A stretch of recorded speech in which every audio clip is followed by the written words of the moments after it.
Patuloy ang pagpapalakas ng Department of Science and Technology sa kakayahan ng mga lokal na pamahalaan na makapaghanda at makatugon sa oras ng kalamidad. Ito ay sa tulong ng makabagong teknolohiya para makapagligtas ng maraming buhay. Yan ang ulat ni Rod Lagusad.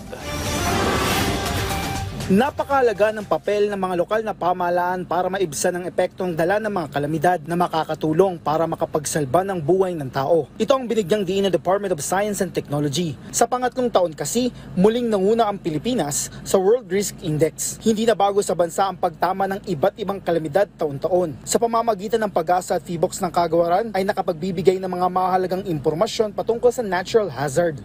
The role of the early warning system is to provide people with time to prepare.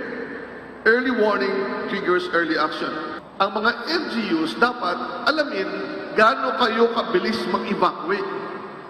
Kaya na bang mag-evacuate ng community ng 10 minutes, ng 30 minutes, ng isang oras o isang araw? Halimbawa, ang pag-asa na naglalabas ng 24-hour rainfall forecast na maaaring pagbasehan ng isang LGU sa pagpapalikas. At dito, pumapasok ang tandaan ng mga lokal na mga pamahalaan. May mga magagamit din ng mga LGU na makakatulong para sa disaster mitigation efforts nito. Gaya na lang ng GeoRisk-PH na isang platform na nakatuon sa disaster risk reduction management na naglalaman ng mga mahalagang datos. Importante anya ang pagkakaroon ng localization ng mga innovation dahil mahalaga ang papel ng mga LGU sa mas epektibong pagpapatupad nito. Kaugnay nito, lumagda sa isang Memorandum of Understanding ang DOST at mga lokal na pamahalaan sa Soxargen. Nakapaloob dito ang pagpapalakas ng disaster resilience ng mga LGU sa tulong ng science, kabilang na ang pagkakaroon ng capacity building, ang training sa paggamit ng GeoRisk-PH platform na makakatulong sa kanilang pagpaplano.